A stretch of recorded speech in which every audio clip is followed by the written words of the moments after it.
இருப்போம். நம்ம ஆண்டவர் தான் எனக்கு இந்த ஞானத்தை கொடுத்தாரு, அறிவு கொடுத்தாரு, நல்ல அழகு கொடுத்திருக்காரு, பலனை கொடுத்திருக்காரு, அந்தஸ்து கொடுத்திருக்காரு.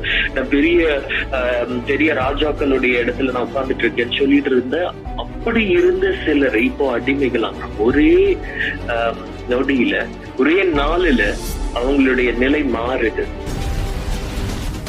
நம்ம தெய்வ உயர்த்தின ஒரு இடத்திலேயே நம்ம சிறைப்படும் பொழுது, எது நான் பெருமையா சாட்சியம் சொல்லிட்டு இருந்தேனோ அதே இடத்திலேயே நான் நிந்திக்கப்படும் போது, அதுவே எனக்கு இழுக்க நாள் மாறும் போது, விக்கிர ஆராதனைக்கு இருக்கிற ஸ்தலத்துல நான் என்ன செய்வேன்? எத்தனை கேள்விகளை நான் போஜனத்தினாலும் பானத்தினாலும் நான் என்ன தீட்டுப்படுத்த முடியாது. அடிமைகளானவர்கள், கைவிடப்பட்டவர்கள், அந்நகர்களாக்கப்பட்டவங்க அந்நிய தேசத்துல நிக்கிறாங்க.